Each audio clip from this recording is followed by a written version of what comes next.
Start in 3, 2, 1. Welcome to another great episode of Framing New Heights. My name is Michael Hicks, and I am the host with the most, I guess. Maybe not. With Framing New Heights, we are with the luxury today of a wonderful guest, and I'm not certain as to.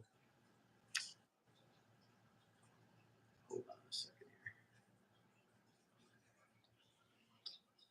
I had everything lined up. We'll redo this, so no big deal. Okay, here. There we go. Take two.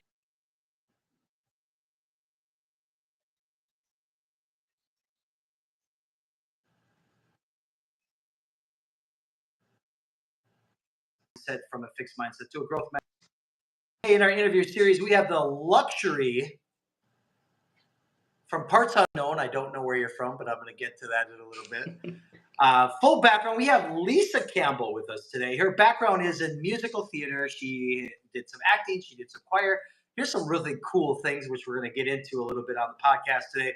She played the lead character in an episode of My True Crime Story for VH1. She's a figure competitor starting at the age of 19, athlete and fitness model. She was so close in Nationals 2015, placing 7th, which was in Class D, 5 spots away from pro status. The one, the only, the personal trainer herself, and glute specialist. I'm going to talk about that. Lisa Campbell, welcome to the show. Thank you so much for having me. Happy to be here. Well, we're so delightful to have you here, and thank you so much for connecting. Where are we connecting from? Where are you from? I'm in Tampa, Florida. Ah, beautiful. I love Florida. Is it warm there? It's about 70s right now? It is rainy and gloomy, but for every rain and gloom storm, it's like 5 minutes later and there's sunshine again. So welcome to Florida. Yeah. It's exactly. It's very similar to Mexico and Cancun in that aspect. So I got a few things. So I want to begin a little bit and talk about. You got a cool story. So I followed you on Instagram and we've connected and like your posts, like your thought process, your mindset, and what you teach people. And can you share with us your journey from being a lead in the VH1 crime story to becoming a successful figure competitor, in a sense, and personal trainer? Yeah, so they all kind of intertwine with one another. I would argue to say that they kind of they bleed over into one another. So I grew up. I grew up in choir. I grew up in theater. I was a theater geek growing up. That's what I did. Athleticism was not my thing when I was younger. Later on in life, I then look back on it now and say, wow, I probably could have gone into athletics when I was younger. I just didn't know it was there. But I stuck with theater and art. So I'm a creative person. I've always been that way. And that kind of translated into competing. So I did that throughout school. Was in several different musicals. I started recording music, making my own music. I didn't really stick with that. I ended up going to college for fashion retail management. And then about 2 semesters in for my BA, I was like, I'm going to become a bodybuilder. And that was my decision making. And I think it was because that underlying part of me that always desired to be a part of athletics when I was younger and didn't really feel like that was like my spot or where I fit in. And again, being like a theater kid and creative person, it was like we were on total opposite sides of the spectrum when it comes to like what we're involved in. And so I just never felt like there was a place for me. I tried playing softball when I was younger. That did not last very long. I realized very quickly that the pressure of, if I mess up, my whole team's going to lose and it's going to all be my fault was not something I was down with. But then I slowly got introduced to bodybuilding actually through an ex-boyfriend of mine and had a couple of friends of his that were competitors. And I remember seeing these girls in the gym. Mind you, at this time, I was the girl that everybody starts out as, I feel, that had no clue what she was doing in the gym, that was doing way too much cardio, not eating enough, just trying to do what I thought you were supposed to do to get skinny. Like it was not good. It was a hot mess. And this ex-boyfriend of mine was like, "Let me take you to the gym so we can show you how to lift some weights." I'm like, "Okay, whatever you say is gonna work." And I saw these competitors that he was friends with, and I just remember seeing these girls, and I was in awe of their physiques. I was just like, and it's funny because I look back on it now, and these girls at that time were bikini competitors, and this was a long time ago. So these girls now, in today's standards of bodybuilding, are carrying little to no muscle in Wow. comparison. But to me, it was like, oh my God, they look incredible. And they're carrying their gallon jugs of water around. And I'm like, I want to look like that. And it was that moment. And I remember communicating this to that ex boyfriend and him telling me, kind of challenging me a little bit and being like, oh, there's no way you would want to do that. You'd have to dedicate your whole life to that. You're not going to be able to party. You won't be able to eat what you want. You have to 24/7, you're living that lifestyle. I'm like, yeah, but what if that's like the joy from it? What if that's what these people enjoy doing? Why do you think I can't do that? Oh, no, no, no, no, sir. Do not tell me I cannot do something. I will show you exactly how much I can. And I honestly, love it. that propelled me into bodybuilding. What's interesting though is the VH1, that was really random. And that was actually a byproduct of me going into bodybuilding, believe it or not. So I have all that background in theater and choir. And then years later, me being in the gym when this crew is filming and they're filming an episode and it was another episode for VH1 True Crime. They're filming another series and they're in the gym that I'm training at. And the producer comes up to me and is like, we need you. I have a shaved head at this point. I'm like, I look like this jacked, like, I don't know what I look like, jacked up, shaved head. Like, I just looked so rough. But G.I. that was Jane? G.I. Jane all day, but that was fitting for what they were looking for exactly to a T. And a lot of these actresses that they were like um, trying to audition weren't willing to shave their head for the role. And mine was already shaved. So I was just kind of like, I walked up on it and was in the right place at the right time. And that was a lot of fun. But it's interesting how it all circles back into one another, that it never really was Absolutely. separate ever. It just, Yeah. I felt that way in my head when I was young, that like, oh, I can't be this and do that. No, I can do both. You can do Yeah. everything. How old were you when this fitness journey began? I was, I started lifting.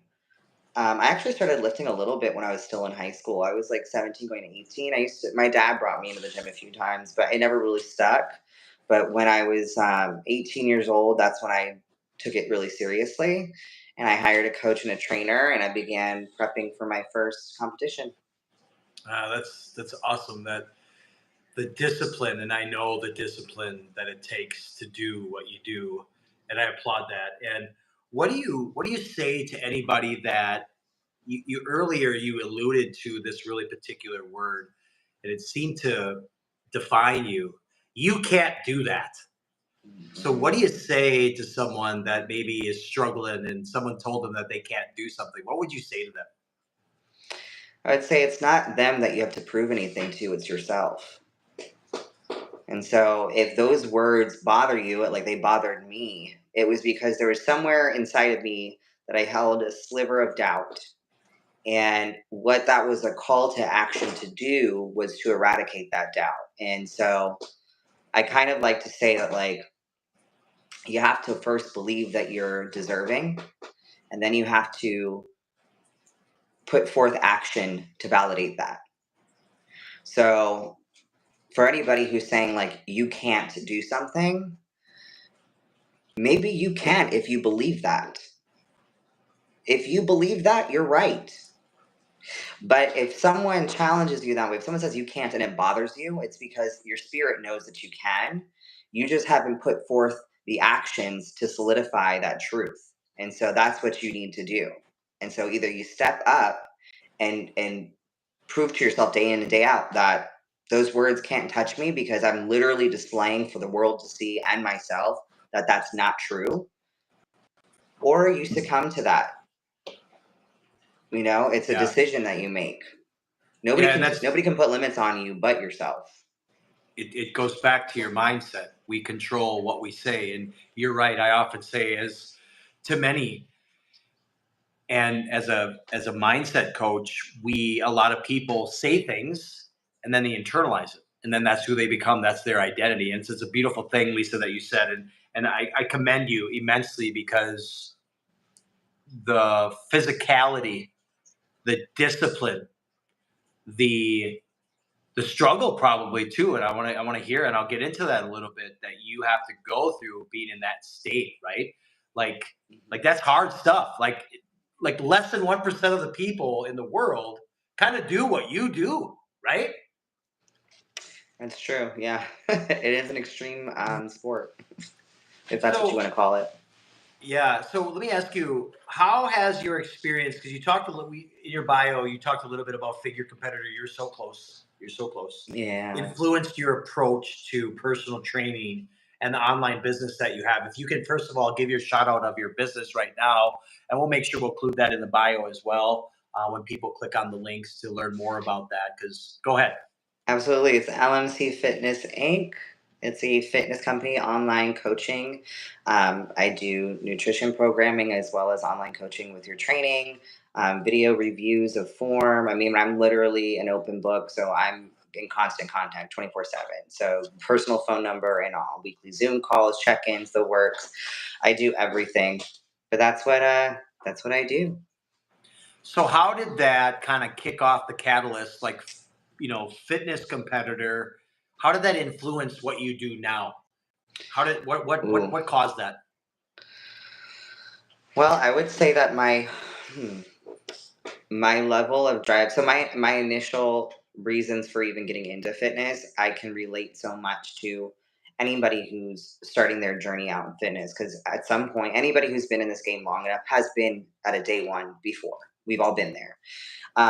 But I also would say that, like, when you decide to get serious about it and hire a coach, I also know what that experience is like as well, because I've been that client. And it does make such a difference having that accountability system and having somebody who can sit there and give you feedback honestly and with transparency. And it does give a emphasis to everything that you're doing, and like a greater, I would say, purpose to it.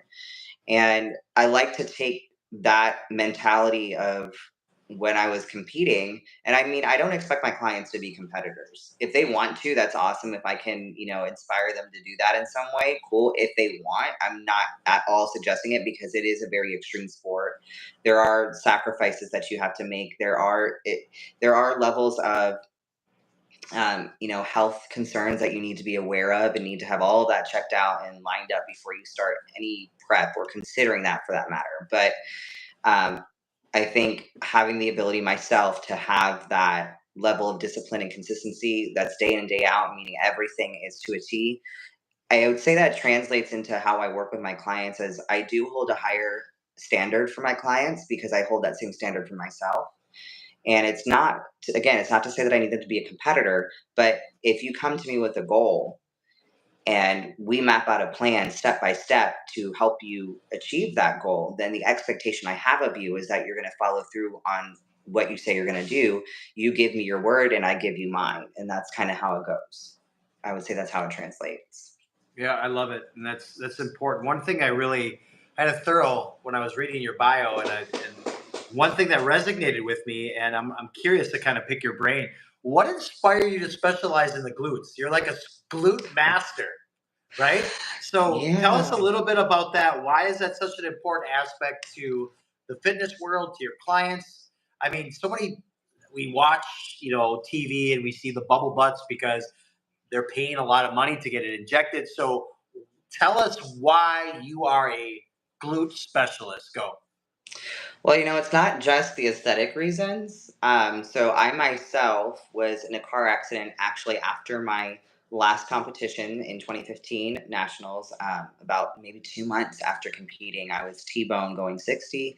And yeah, and so it left me with two bulging discs. That's what ultimately took me out at that time from competing. Um, but it left me with bulging discs. And one thing I did not realize through going through my rehab and Um, Getting stronger again is how much the glutes have an influence over your low back and your spinal stability. I mean, it makes sense once you learn and you educate yourself. You're like, okay, the largest muscle in the body, they literally support everything. It makes sense. Your hip, your pelvis, you're sitting right. That's what's holding it up. So it makes a lot of sense. But for me, it was mostly inspired because of my issues in my low back and ways for me to help manage and mitigate the pain. But now it's turned into more than that. I get a lot of girls, a lot of women that come to me, and the first thing that they want to do is they want to grow their butt and grow their legs. And I like to make sure that they also understand like the mechanisms of what the glutes do and how it benefits them overall, not just aesthetically. Because if they can understand the function and the movement of your glutes, then it's going to make it a lot easier to grow them because you know what they're actually doing. And you know what? A lot of guys need to be training their glutes more. They got to train those glutes more. So why not be as educated as I Tell can? us So I why. can help Tell my us. Tell us clients. why. For all the male listeners out there, why do men need to have better glutes? Besides what you just said. Besides just the health reasons, Yeah. well, me personally, I think overall aesthetically, like who wants to see a pancake butt? Like But you know, women find it highly attractive to have a butt back there. but Plus, not like just that, but yeah, like legs too, right? Like you well, see all these yes. guys that are just in the gym and they gotta, I mean, and they're on these dating apps and they're looking great from the waist up. But man, when they're in the gym, you know what the first thing I always look at? I look at their legs, I look at their calves, I look at their quads. Yeah. You know what I mean? Like seriously, you want to be disciplined, do the whole body, Yeah. right? Yeah. I'm guilty of that too. I definitely do look at the calves and like, oh man. Like, But bro, I what think what that goes too. happened, You'll man? you'll find a lot of guys too that will train legs, but they won't train glutes. So they'll like, oh yeah, I'm hitting legs today. It's like, did you do any movements that incorporate glute activation at all? And you'll find it's only the real ones that like really they know how important it is because it's like, listen, it's gonna help you assist in all your lifts. Like you're just gonna get stronger overall. Like there's literally no downside to training your glutes. Like women love it. You're gonna get stronger in all of your major lifts. You're gonna be longevity wise improving your health and your spinal stability and support. Like why are we not training this? Because oh, it's what girls do. Like actually, we now live in the day where girls do all the same lifts anyway. So like, it's just even playing field. Let's just go. Yeah, I let's love just it. do I it. love it. I love it. I love it. And I admire. I had showed my daughter your picture, and I was going through my. I have a 9-year-old daughter, and she was like, Mm. "Dad, she's strong." I go, "Yeah." I said, "Women can be strong." I said, "It's okay for them to be strong," and I completely. You talk. I want to talk. I want to go in a little bit about your car accident here because it's a little Mm-mm. personal, and I think a lot of people can resonate with stories and whatnot and areas that we're all down because we all struggle with that. So was there ever a point in time where it was so bad that you were just like, what the F am I going to do? Like, what was the biggest challenge from that T-bone accident? So you get hit. What's the rehab like? What's the process like? Kind of give us that little story about that. And what was the biggest challenge coming out of that to where you are now? Ooh, that one's gonna get me a little emotional if I'm being honest. So it was tough. It was really tough because it was something that like I thought I was fine at first, and then it was later on, like as the days went by, that I was like, oh I'm not all right. Like this is bad. I had to lawyer up. It was an Mm. intense experience. My recovery, it started with going to the chiropractor, the standard protocol, going to the chiropractor, getting adjustments, getting an X-ray, and basically it wasn't just my low back; it's also my neck too. That I lost movement in my neck, so I can't fully like turn my head all the way. Like it's gotten a lot better now, but this direction is still tough for me to do in comparison to this one. Oh, sure. Yeah. Yeah, the curvature of my neck. He's like, my doctor at the time was like, you have the neck of an 80-year-old woman. I'm like, that's great. Awesome. But as far as my low back, it started with that therapy. And then I requested, thank God their office had this available, a sports tissue massage therapist. Somebody who, because at this time I was bodybuilding, I had a lot of muscle on me. And so whatever they were doing was not enough. And I started working with them, but it didn't really improve anything. at that time. Like I was kind of effed. And I remember I was on a high. Okay. I had just gone to nationals. My first time, I was like maybe 22 years old, 21, 22, and taking seventh for your first go around at the biggest national show in the country. This was in Miami, and taking that spot, seventh place, that might not seem like a lot to people, but if people understand like how good of a sign that is, that like you are on track to getting your pro status, I was like, holy crap, like I just got to keep working and I'm going to be right there. And then boom, car accident. So it was devastating. And I remember there were moments where, oh man, there was this one moment I was in my apartment, I was reaching over to grab something out of my fridge, and I froze and I collapsed in pain. Like I couldn't move. I couldn't breathe. It was so painful. And it was like that for a while. I mean, in my mind, I'm like, I'm done. Whatever dream I had, everything that I had given up, I stopped going to college. I was full time competing. I was sponsored. Like my sponsors were going to drop me. I'm like, what am I going to do? This was my whole world. And now that's done. I couldn't lift. I couldn't do any of the stuff. And even if I could, like I'm never gonna be able to move the same way again. Not true. It's just what I thought at that time. But yeah, it was really rough. I think that was probably the most devastating experience that I had, that I've not that I've ever had, but pretty close to it as far as like when you're trying to work towards a big dream or goal that like means everything to you. That was a huge step back. And I think the biggest obstacle with overcoming that was really honestly time and my mentality. I would say that was the beginning of taking me away from fitness, and I started to just live a somewhat like normal life. And then I ended up moving to Vegas, and I was working in nightlife, and that's a whole other story. But this is because I had those limiting beliefs in my head over what that car accident meant as far as what I'd be able to do in the future.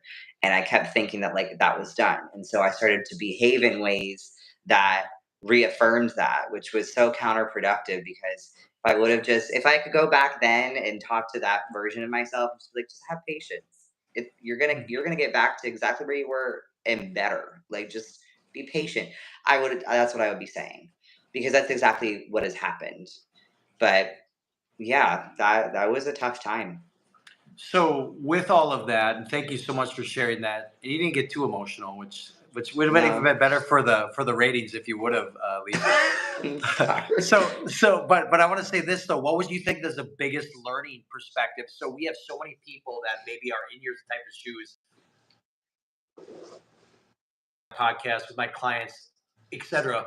But we all, at one point, I think our creator tests us, right? Mm-hmm. It's like you get slammed. You're on top of the world, right? You finish seventh, almost top 7 in the worlds, right?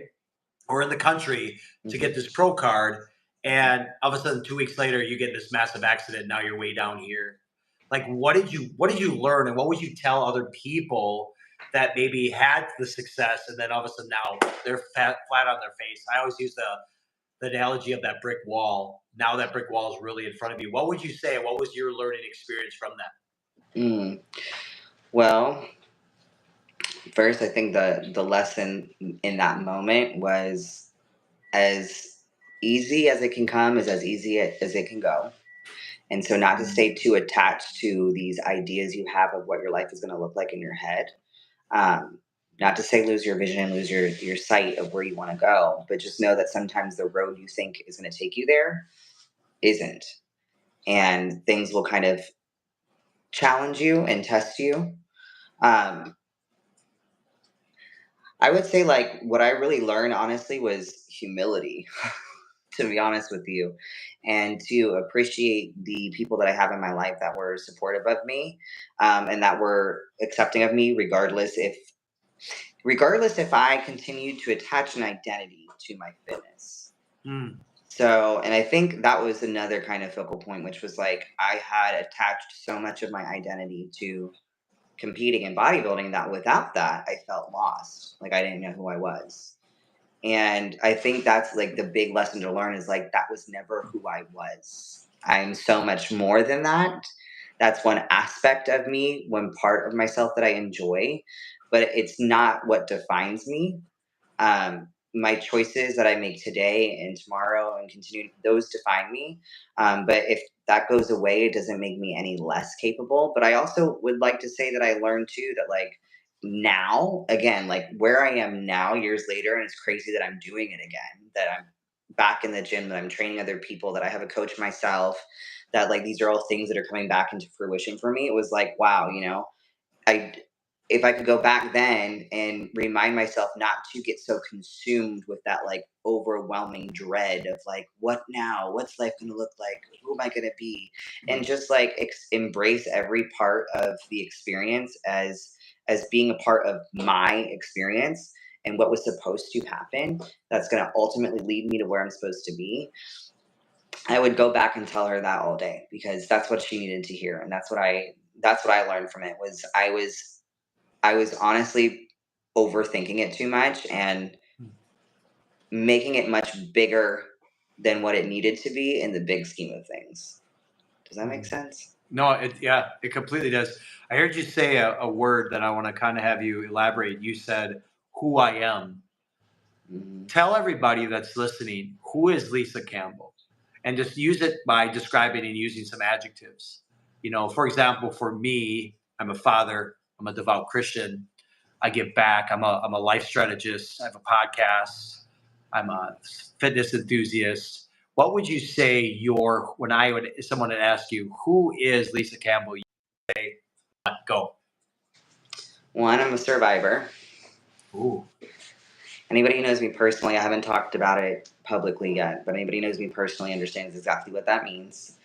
And I'll go briefly over that quickly, but along the lines of extreme sociopathic domestic abuse. So, not just typical domestic abuse, but sociopathic, the kind of criminals that are locked away in like isolation for many, many years. Craziness. Escape that, I'm alive, survivor, one.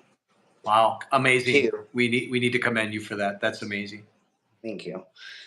Two, I'm a daughter, I'm a sister, I'm a girlfriend, partner, I'm a dog mom, fitness enthusiast as well, but I'm also a creative and artistic person, and I'm a very spiritual person as well. So that's who I am.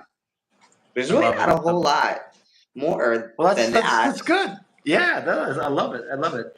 So, could you discuss any memorable success stories besides, number 7 in the championships for figure competitor? So, let me rephrase. Could you discuss any memorable success stories or tests or transformations from your clients that stand out the most to you? Go. Ooh, okay. Um, okay, yeah. So I'll highlight one of my clients. She's still my client. She's been my client for the last almost year now, and this is incredible. At first, when she first came into the gym, when she first started getting her fitness journey going, she was very timid. She was very to herself. She was very in her shell. Um, she was almost like just going through the motions. It wasn't really that she necessarily enjoyed being there, but she had this desire and she had this goal that she wanted to achieve. And so she was just kind of doing the things that she believed that she needed to do in order to get there. But it wasn't like she was enjoying the process or really like embracing it. And I think really she just needed somebody to like see her and want to help genuinely. And now like she's dropped almost like 34, 35 pounds, craziness. She's done that, and she's done it the smart way too, slow and steady over time. So it's weight that she's kept off and she continues to drop.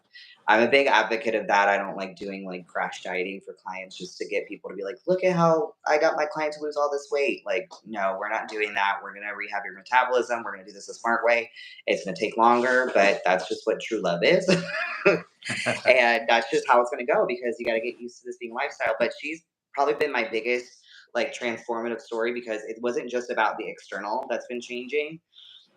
because that part can honestly, in my opinion, is easy to do if you know what you're doing. But the internal space, the way that she views the world. Now she goes in the gym. She's like, this is my favorite part of the day. I'm so happy to be here. Like, I love coming and training with you. Like, I love having our sessions. Like, this is my me time. Like, and she walks in there with confidence. She knows exactly where she's going, what she's doing, and how it's going to be done. And there's no questions asked. And she's just a rock star. And she's my hardest working client, honestly. And I have both men and women. Okay. I don't train just females. I'm a hard ass trainer. I will kick your butt. I don't care if you're a dude or if anything, because you're a dude, I'm going to push you even harder than my females, even though my females go hard and they recover faster. So they end up handling a lot more volume. But I push my dudes. But she kicks everybody's butt. Everybody. She outworks all of them, to be honest with you. She really does, because it means so much more to her than just the physical. This is like her now finding that confidence in self to where she doesn't have to walk in anywhere and feel like she doesn't, almost similar to like how I felt with athleticism when I was younger. Like, I didn't feel like I belonged, so I didn't bother, you know? And Yeah. now it's like changed the game for her. So I yeah, always find it. Yeah, thank you, and thank you, Lisa, for sharing that. And I always find it interesting because you can always tell the individuals that are very confident in the gym, where do they go to first? The treadmill, right? Or like a simple sit down machine, where they have no concept of how important it is to make sure your heart rate is at a particular percentage when you're working out. That's vital. Let me ask you this: what are some common misconceptions about fitness or even figure competition that you would have encountered, and how do you address them with your clients? I'm sorry, what are my big, what? Yeah. So what are some misconceptions about Oh. fitness and or figure competition, because you were in it, that you encountered, and how do you address them with your clients?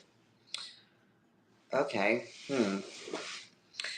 Well, okay. Biggest misconception is that just because I'm a figure competitor or an athlete, that I don't know how to enjoy myself or live life. That's a big misconception. Um, I also think it's a different too way of looking at like experiencing life. Like, there's a lot of things that are socialized as being like going out to eat is a social activity, and that's kind of how you interact and gather and get together. And sometimes it's like, why can't we just get together and I'm eating my thing and you're eating yours? But also, misconception too is that like there's not times where I'm not eating on plan, or there's not times where maybe I'll have a glass of champagne. Like, that's a big misconception as well. That I'm always, now I don't drink now. I'm sober as hell, but that's by choice. That's my internal space and choice. And I also have acid reflux, so I have no business drinking if I wanted to. But those are misconceptions of figure competitors, of any athletes, really. What's another one? Oh, I think a big misconception is that we're all ego driven, and that and with my clients, I feel like sometimes there might be a time where they are a little worried that I might be like really hard on them. Like I expect them to be an athlete, like eating like an athlete, unless I have a client that's an athlete. If you're just looking to live a healthier lifestyle and you're just coming into the gym, for your own personal reasons, but not necessarily for a competition, not because you're trying to get ready for a triathlon or a marathon or whatever. There's not a specific goal like that, just because you want to live a healthier lifestyle. A big misconception is that because I'm an athlete that I'm going to treat you with the same restrictiveness as I would an athlete, and that's not true. That's not true at all. I would say those are the biggest misconceptions, and that's kind of how I explain it to my clients too. Is like, hey, just because I'm an athlete doesn't mean that I'm going to expect you to do what I do. Sure. Like, just because I do this doesn't mean that I expect you to do this. I want this to be something sustainable and long lasting, something that you'll do till the end of days. So obviously, these things that you enjoy need to be incorporated. It's just like, how can we make it make sense for what your goals are here in the gym? That's it. I would say No, those are the biggest misconceptions. it's well said. And there's a few things here. Coaches need coaches, right? Mm-hmm. Yeah. And I also think, though, if you're going to be in the industry of fitness, you got to look at, if I'm going to preach to you what a consistent disciplined lifestyle is, and I'm going to put these regiments and these detailed, organized workouts together, you better live it. Because I think if you live it, you're not practicing what you preach. Do you agree? Do you disagree? What are your thoughts on that? I've always agreed with that. I think where it gets tricky is, this is the part where I feel like coaches need coaches, right? Because and this is okay. I'll list another misconception. This is a good one. Actually, this happened recently, which is, well, if you are a trainer and you're a coach, then why would you need a coach? Don't you already know what you're doing? I'm like, oh, okay. Let me explain how this works. I want to hear your I want to hear your response, and then I'll give you mine. That's good. Go. My response to it was, well, one of two things. One, I would like to alleviate my workload. And when I'm already responsible for so many other people, it's nice to have somebody be responsible for this part of my life where I'm not having to sit here and break everything down and change my program and adjust. But also, it helps having a second eye, because where I might be overly critical on myself, my coach might recognize that, hey, you're actually in a good spot. You don't need to make adjustments. And I simply wouldn't be able to see that on my own. Also, my coach, I actually work with in person as well. So he kicks my butt and he trains me. And there's certain things that I don't care who you are. There are certain aspects of training that, like, if I get to mechanical breakdown and I cannot safely perform another rep or follow through on the rep safely, that having my coach right there to help assist me up and literally at sometimes push me through those reps to get me there, is able to take me past my own limitations. So it's not whether I know enough or not. It's because having that outside opinion only benefits me and makes my life easier. You're right. When you're telling everybody all the time, get a great workout, and I resonate with that a lot, and I appreciate you sharing that with everybody. The biggest thing I always say: did Kobe Bryant need a coach? Did Michael Jordan need a coach? Did Phelps, did he need a coach? So you're telling me the best people in the world needed coaches, and you don't need a coach? We all need a coach, right? No, that was beautifully said. So supplementation. Yeah. Important, not important. What's the percentage of what you would put into it? We have an entire podcast on it, but you don't have to go elaborate on it. But I kind of want to get your opinion. What would you suggest for women? What would you suggest for men? Ready, set, go. And maybe it's an age parameter, but I want to hear your expertise. Ooh, okay. Typically, like across the board, if for somebody who's just starting, supplementation is important, especially if they're just learning how to navigate their nutrition. And I don't expect all of my clients coming to me to know exactly how many protein, grams of protein, fat, carbs are in everything, if they're hitting their micronutrients or not, if they're getting everything, their L-carnitine, if they're getting, all these different, I don't expect them to know that. So I want to cover all the bases, and making sure that if they're not getting in their nutrition, or if there's any pockets there, that we're covering that. So it's not a whole lot. A multivitamin, omega-3s, BCAAs, glutamine, creatine, and and then a probiotic and a digestive enzyme. That's really about it across the board. Now, for men, I am a big advocate on getting your blood work done. Because How many times a year? Well, at least twice, so every 6 months. But if you're an athlete or if you are a more experienced lifter, then I would even go every 3. But it's ultimately up to you and what your budget looks like, if your insurance covers it, etc. But women should be getting their blood work done as well, to look at those hormones as well, especially if they're a little bit older and they're experiencing some changes. Then we should have that looked at as well. And that might influence or dictate some different supplements that I might suggest. But it ultimately will come down to what the blood work comes back with.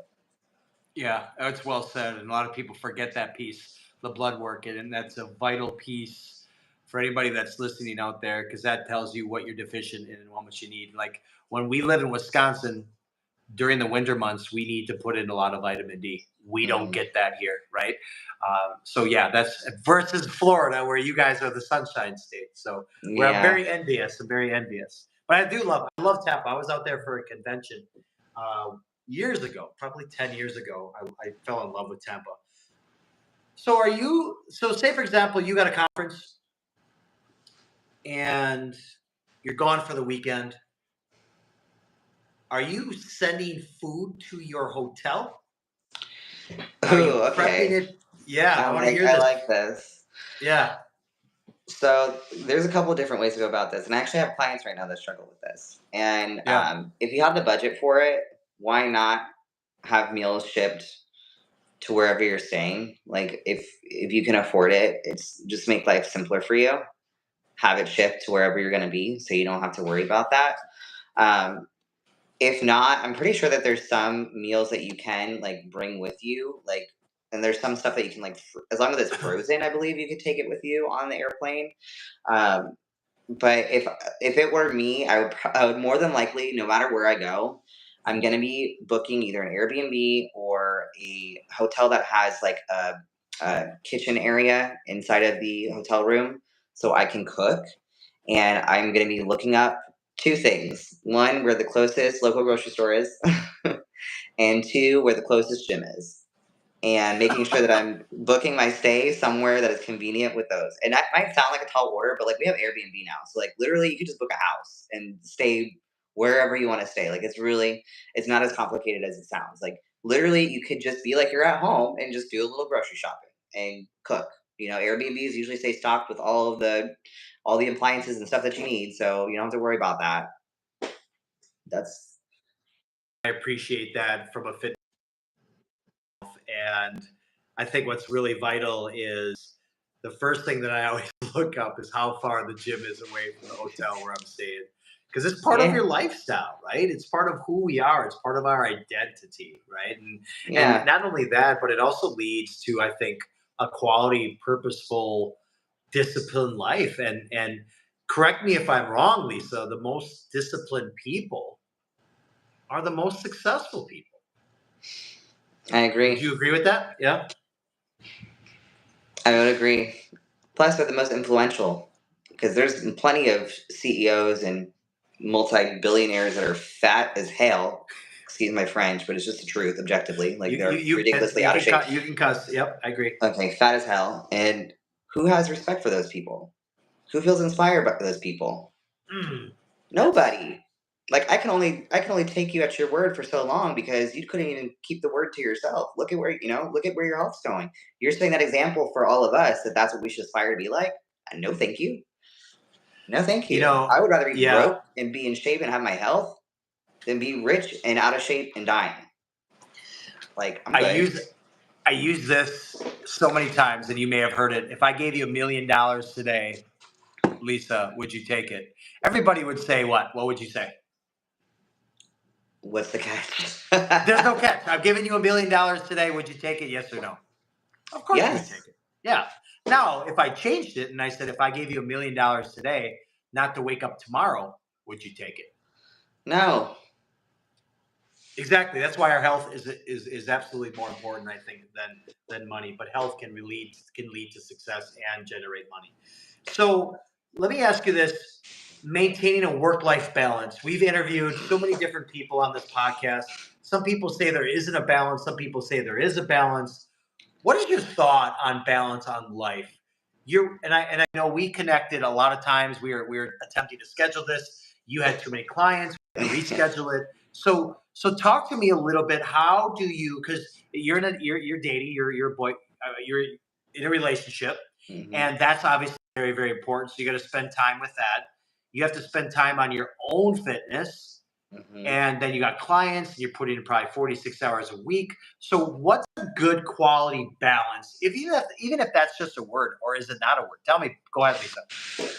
Um, I feel like balance is subjective. Like I literally feel like it's dependent on how you quite literally balance your day, like your days. Like what is your version of balance? I mean, I don't think it's really like I can't like blanket statement like because I think some people would say that I do have balance, and then other people would be like, you definitely don't. So I really think it's like the eye of the beholder that dictates like what balance is.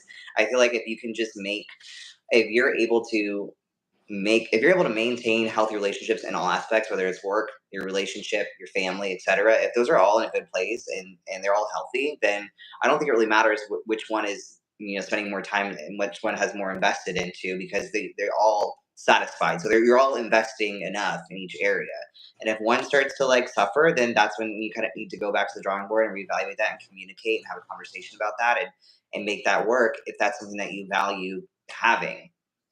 But I would say, as far as me, like, I'm very blessed. My boyfriend is in fitness. He's a former D1 athlete. He played football for Vanderbilt in college. Like, he loves bodybuilding. He's a huge fan of the sport. He's not an expert with me. And if I decide that I'm prepping or I'm on a certain program, he's on board too. Like, he Love just it. wants to be a part of it with me. So that way I'm not the only one doing it. And I'm very blessed in that sense because we're both two meatheads. So it works out perfectly fine. So we're good there.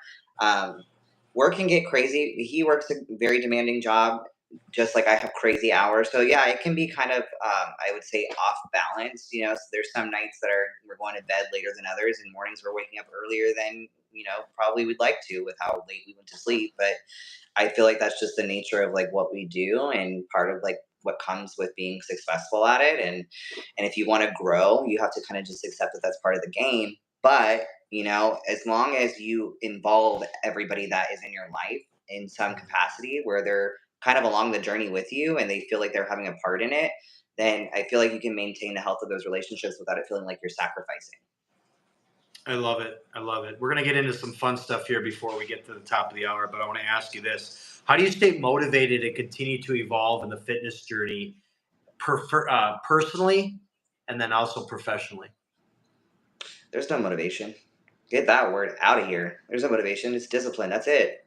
On it. Let me hear it. Do you know how there's days where my eyes feel like they're gonna bleed, okay? There's like steam coming out of my ears. I'm like running out my nose. I can't. Yeah, get that out of here. I'm not motivated. I'm like, why am I doing this? But eventually, when you start seeing that return coming in, it's like, oh, okay, yes, that's okay, yes, this is why I'm doing it. Okay, yes. Every day, the suck is going to be there. You accept that that's a part of how it's going to go, but the reward is always going to be so much greater than the suck. And so, discipline. I don't stay motivated. Listen. Some of this stuff sucks. Some of it's rough. This is rough stuff out here, but I do it anyway. It's discipline. That's it. I don't even know what it feels. It's been a long time since I've. It's been a long time since I've even experienced what it feels like to be like motivated. It's been a long time since I've felt that. Like I don't. It's so distant in my memories. I'm like, what was it like to feel? Maybe inspired is a better way I could put it. Okay. Like maybe feeling inspired. Maybe okay. I remember what that feels like, but motivated. That was gone a long time ago. I like that. I like your perspective on that. It's like the delayed gratification. You put in all the work, and that's a lot of thing. Like, I mean, the statistics show it. How many New Year's resolutions do you have? Where it's like, I think it's like 78% of people on New Year's, they sign up for a gym, but they don't have a plan, and then they're done 3 months later.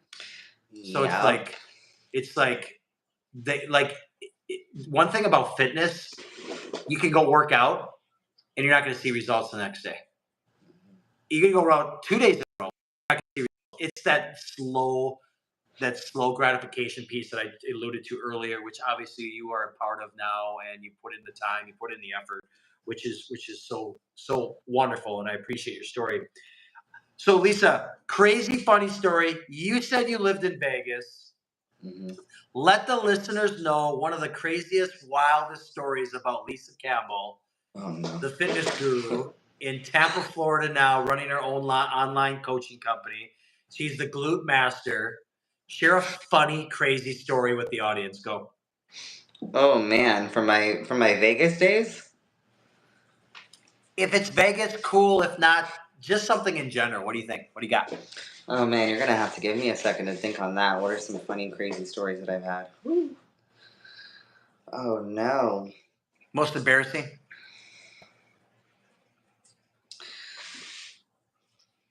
I'm trying to think of when I had like an embarrassing moment. This is a tough question for me. I'm not gonna lie. There's nothing that can necessarily come off the top of my head that I'm like, that was embarrassing. What would your sister? You had a sister, you said, correct? Yeah, I have a sister. Yeah. What would your sister say was the funniest part of you guys growing up?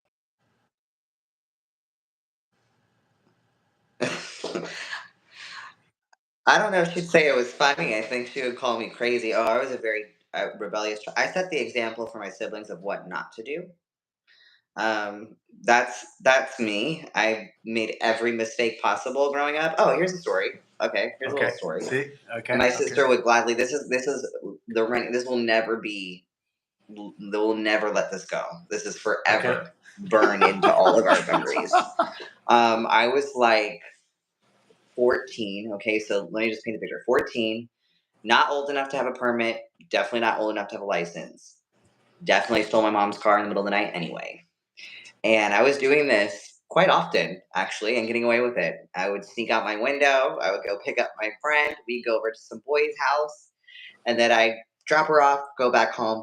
Mom woke up the next day. Never noticed. How she didn't notice the gas going out, I don't know, because the gas was not the same. I didn't have any money. I was 14 years old. I'm not filling up the gas tank.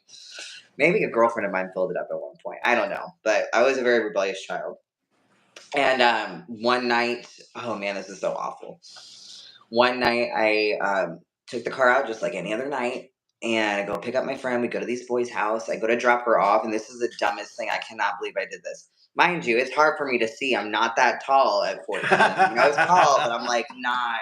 I'm driving a GMC Envoy at this point. Okay, big SUV. So like I had no business driving this car, and I'm dropping her off, and there was like this car parked, like the way that it was lined up, I was trying to get like really close to like her apartment door so that way like the lights wouldn't shine into her apartment, her parents wake up.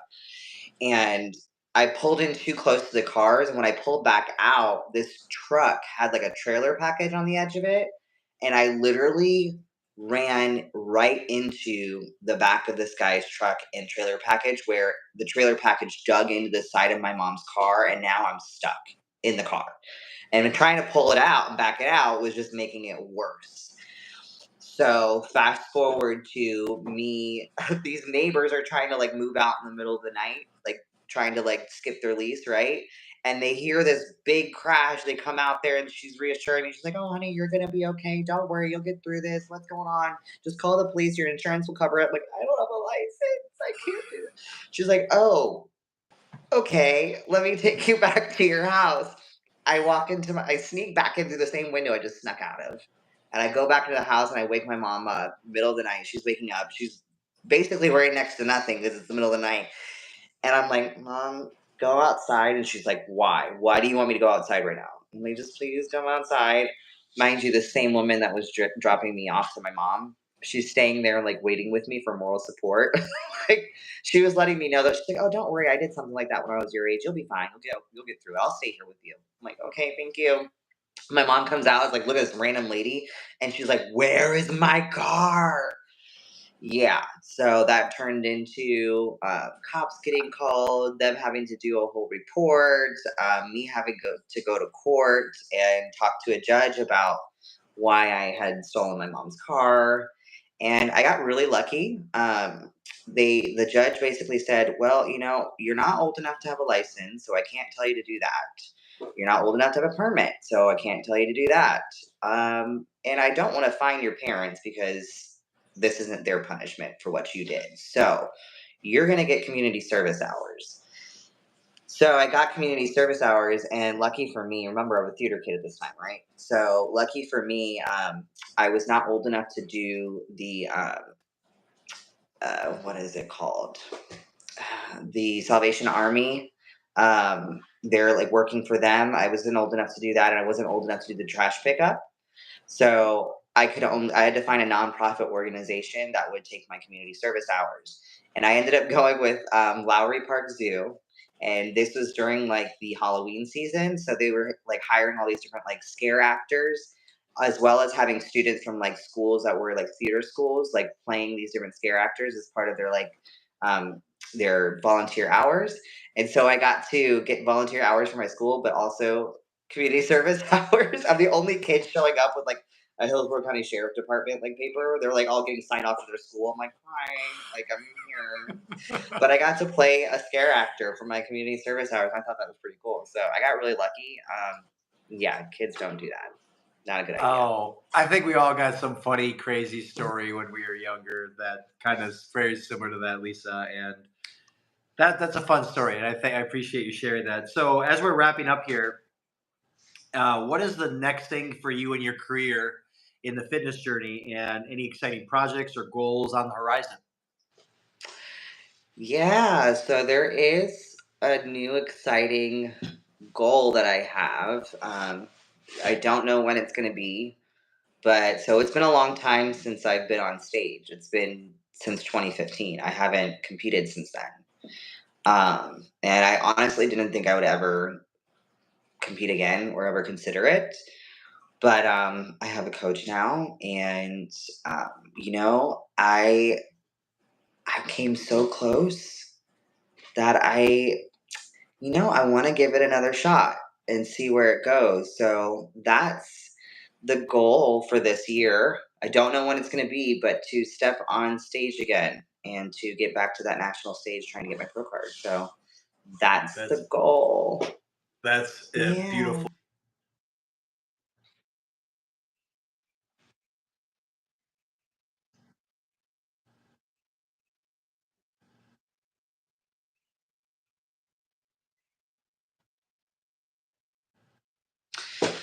Be patient with yourself. Understand that this is a lifestyle, it's not a quick fix. And so make sure that your physical goals align with your belief systems and what your internal goals are as well. Um, know that you are going to get exactly where you want to be. It's literally a byproduct of effort. There's quite literally no reason why, if you don't start today and put the work in today, that you won't get to exactly where you want to be with your goals. Probably even better, to be honest. If I could look back on when I started, my goals for myself were a lot smaller physically, and in the fitness industry and the fitness lifestyle, they were a lot smaller than what I ever thought I would be able to achieve. And so just get started, stop holding yourself back, because you're the only one that's doing that. And once you get started and you fall in love with this lifestyle, you'll see how everything starts to fall in place. It's beautifully said, and thank you so much for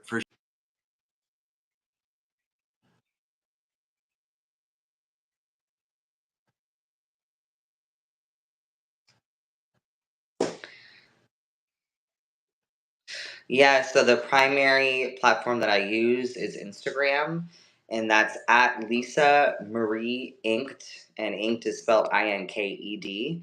And you can contact me through email, Lisa at lmcfitnessinc.com, or through my website, which is www.lmcfitnessinc.com.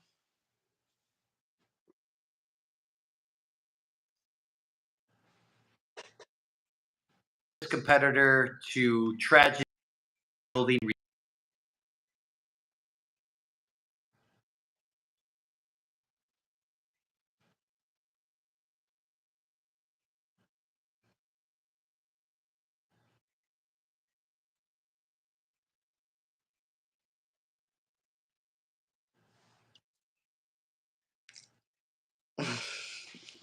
Lisa, appreciate you. I'm gonna second. Don't go anywhere. I'm gonna stop the recording here. All right, Lisa, you'll still be able to hear me.